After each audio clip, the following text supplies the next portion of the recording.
Pues Mabel Cuesta es una chica de barrio. Vengo de una familia de campesinos y obreros.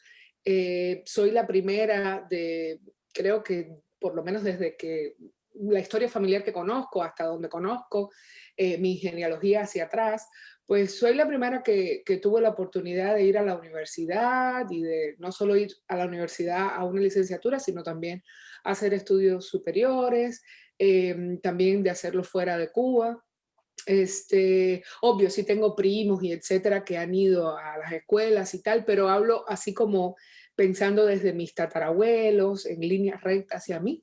Este, pero creo ser, o la manera en que me percibo, creo ser alguien que está mirando siempre hacia allí, hacia ese origen y hacia ese lugar donde ha sido muy importante el encuentro con los libros, el encuentro con la educación en sentido general, sin desmeritar o sin dejar de tener puesto un pie o un ancla en ese barrio, en esa casa humilde, en ese lugar donde los libros eran apenas dos o tres en cualquier esquina tirados, si había, para los niños, historias infantiles, poco más.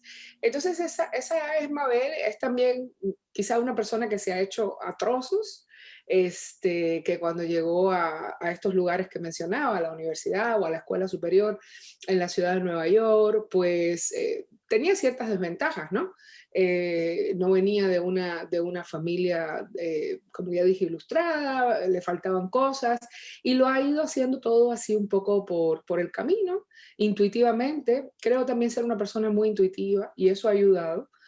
A veces también me ha metido en grandes problemas, porque no siempre seguir la intuición es una buena cosa. Y eso, o sea, yo creo, la manera en que yo me entiendo a mí misma, llena de contradicciones, de preguntas, de inquietudes, soy muy inquieta, soy viajera, voraz, impenitente, porque tengo esa sed, ¿no? De seguir entendiendo lo que pasa a mi alrededor y ya en una sola línea, pues siempre como paseando o navegando entre dos ámbitos, el ámbito del origen y el ámbito del futuro, ¿no?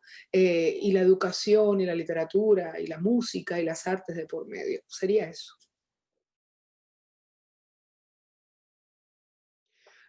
Mi trabajo se mueve también entre dos ámbitos. Se mueve entre el ámbito de lo que llamaríamos estrictamente creativo, la poesía y la narrativa, y luego el ámbito más académico, ¿no? Hablo obviamente de mi trabajo como escritora y como pensadora. Desde el ámbito de lo poético y lo narrativo, empecé tarde, por lo mismo que antes comentaba, porque no vengo de una formación muy ilustrada a nivel básico, luego me he ido formando, obviamente. Pero bueno, quiero decir tarde, mi primer libro se publicó cuando yo tenía 26 años en Cuba. No fui una escritora precoz. Y fue un libro de narrativa, se llamaba Confesiones Online, y parte ese libro, como creo que el resto de los que son estrictamente cuentos, prosas poéticas y poesía, que son varios, pues ese libro parte una vez más de la experiencia del viaje. O sea, lo escribí justo cuando regresé a Cuba, después de mi primer viaje fuera de Cuba, que fue a España. Y este año es lindo para mí porque hace 20 años de ese primer viaje. 20 años que por primera vez salí de Cuba a otro lugar, ¿no? Tenía yo 25. Y ahí escribí el libro entero. Y es un libro de viñetas, de mi encuentro mis encuentros, digamos, con personas y realidades efectivamente foráneas, pero muy iluminadoras. Y yo creo que cuando decía también antes que me había hecho un poco a trozos, bueno, ese fue un trozo pues, importantísimo dentro de mi vida. Mi primer viaje dio luz a mi primer libro.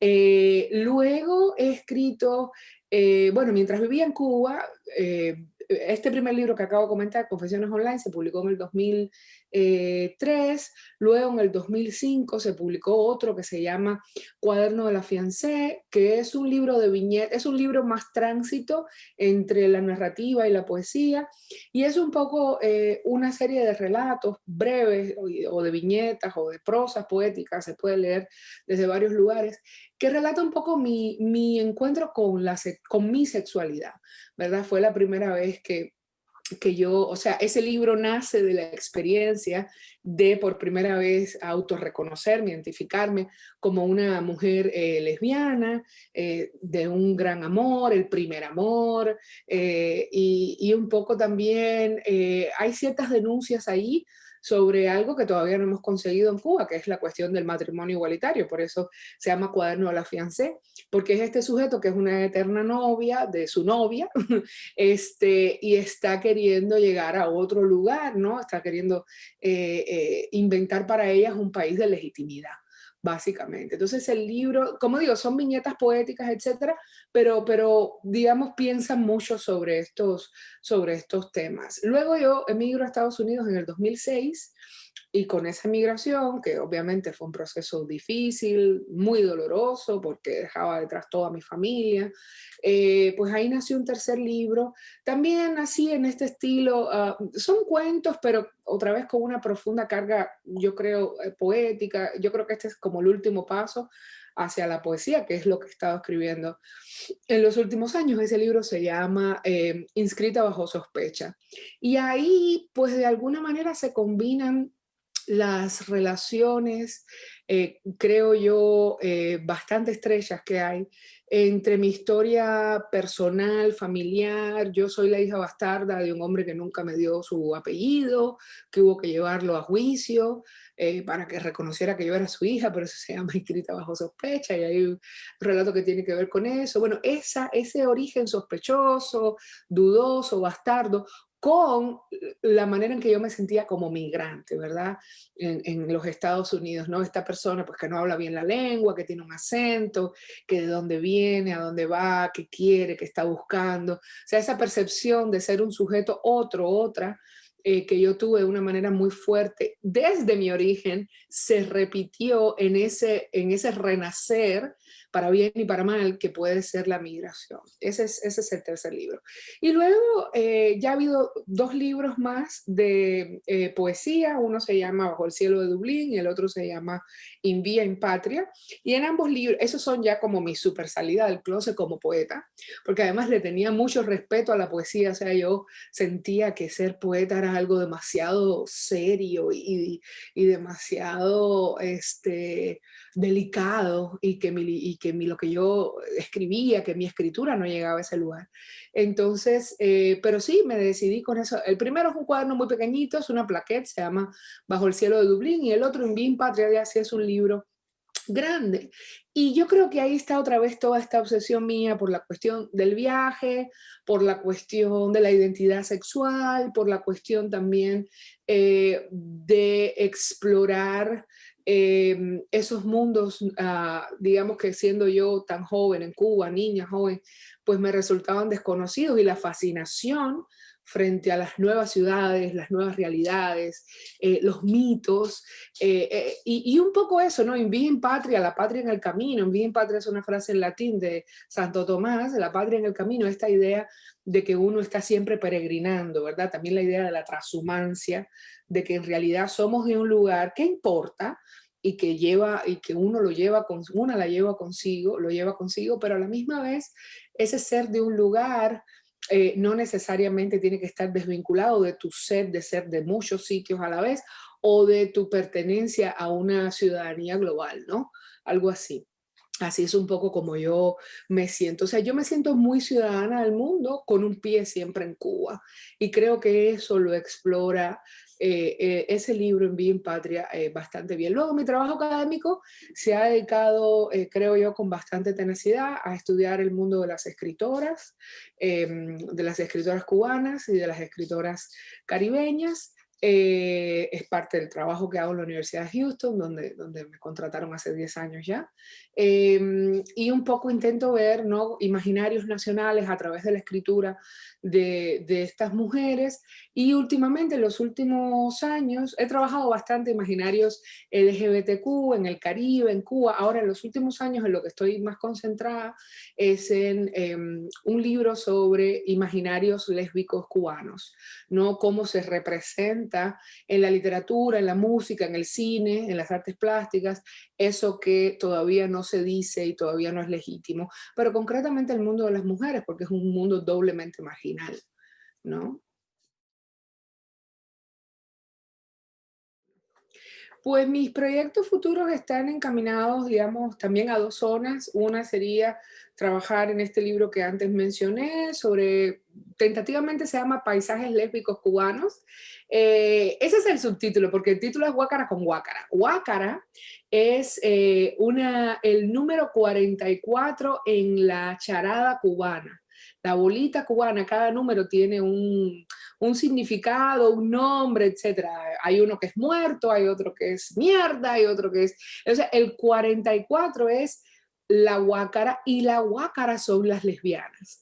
Entonces se dice así, cuando sale la bolita, en la charada, la bolita, que es como una lotería, cuando sale el 44, la gente dice guácara con guácara, y quiere decir lesbiana. Entonces el libro se llama Guácara con Guácara, paisajes lésbicos cubanos contemporáneos, y como decía antes, intenta explorar pues toda esa producción artística que viene a reflejar pues toda una realidad que está ahí silente, marginalizada, sin derechos, etcétera. Hay un par de proyectos de creación, uno sería una novela, probablemente, o un libro híbrido entre ensayo y novela sobre la vida de Lidia Cabrera, que fue una etnógrafa cubana que tuvo que marcharse de Cuba en el año 60 y que además también se había marchado otras veces también por ser lesbiana. O sea, se había marchado en los años 30 a París eh, para un poco poder vivir, ¿no?, su identidad, su sexualidad. Fue muy amiga de grandes artistas cubanos como Amelia Peláez, también de Gabriela Mistral, una cubana, obviamente, la chilena. Y en París se reunían todas estas mujeres un poco para vivir, ¿no?, su deseo. Entonces, llevo muchos años recopilando todas las cartas que Lidia recibía de estas amigas lesbianas. Ella tuvo dos compañeras de vida así como conocidas. Una fue la venezolana eh, Teresa de la Parra, quien murió en Madrid con ella. O sea, Lidia la cuidó hasta que murió, cuando se conocieron, se enamoraron, vivieron todo su romance en Madrid y tal. Perdón, en París. Y luego, cuando Teresa de la Parra se enferma, se van a Ginebra, a un sanatorio, pues se enferma de tuberculosis, Lidia la cuida, y cuando ya es obvio que se va a morir, se van a Madrid y en Madrid fallece. Entonces, es lindo porque hay un libro muy famoso de Lidia que se llama Cuentos Negros de Cuba, que es un libro de cuentos que Lidia empieza a escribir para entretenerla mientras ella estaba enferma. Y luego cuando ya Teresa muere, que obviamente fue muy terrible y doloroso para ella, etcétera, una mujer joven, bellísima, tal, ella se va a Cuba, porque se desata la guerra civil en España en el 36, se va a Cuba, y en Cuba, relativamente en el marco de un par de años o así, no me sé exactamente la fecha porque eso es difícil de determinar, pero digamos que en poco tiempo comienza una relación con otra señora que se llama María Teresa, eh, bueno, es que le dicen Titina a todo el mundo, los amigos y ella, quiero recordar el apellido, se llama María Teresa también, y María Teresa es una señora muy aristocrática, es además historiadora, bibliógrafa, y María Teresa deja a su señor esposo por Lidia. Y fue un escándalo absoluto en toda la sociedad habanera de la época. Y ellas se fueron a vivir en una casa preciosa que ya desapareció, se llama la quinta, se llamaba es una quinta, la Quinta de San José, en un barrio apartado, lo que sería ahora como un suburbio de La Habana, suburbio en el sentido americano, la Quinta de San José. Y ahí hicieron una especie de museo, porque se dedicaban a, bueno, Lidia se dedicaba a su trabajo etnográfico y empieza a entrevistar a personas descendientes de esclavos, etcétera. Empieza a entrevistarlo porque ella escribió varios libros sobre las tradiciones afrocubanas y también empiezan a coleccionar arte colonial cubano. Y entonces hacen de la Quinta una especie de museo de la que Lezama Lima habló muchísimo, de la Quinta y de la colección de arte que tenían ahí y tal. Y en el 60 se tienen que ir, porque bueno, eran lesbianas, les quitaron no sé cuántas propiedades que tenía la familia de María Teresa, etcétera, y ellas deciden venirse a Miami, y aquí mueren las dos. María Teresa murió en el año 87, si no recuerdo mal, y Lidia murió en el 91. Entonces, bueno, estoy como muy fascinada con la historia de esas mujeres, que además hasta cuando tenían 80 y tantos años y estaban viviendo en Miami, nunca decían que eran una pareja, o sea, eran muy amigas y además muy gracioso porque todo el mundo les escribía las cartas, que es lo que tengo, les escribía como si fueran una. Decían las cabras, las cabritas, ustedes, todo era como una sola persona, pero dormían en camas separadas y no le decían a nadie que eran pareja, eran muy amigas, eran compañeras de trabajo. Entonces, creo que es una historia fascinante y me gustaría, llevo mucho tiempo acariciando la posibilidad de escribir como una novela o un ensayo, novela, con esa historia. Y también finalmente estoy como muy enfocada en un trabajo humanitario, porque en Cuba están pasando cosas muy fuertes, hay una gran falta de medicamentos, de alimentos, y toda mi familia vive allí, y no solo por eso, sino porque es mi país y obviamente quiero ayudar. Ese sería como el futuro inmediato, ¿no? Esperando a ver si salimos de la pandemia y todo esto se estabiliza un poco, a ver si Biden levanta el embargo o hace por lo menos algunas medidas que alivien, ¿verdad? Porque votamos bajo esa promesa la comunidad cubanoamericana y no ha pasado nada. Entonces, esos son como mis proyectos inmediatos.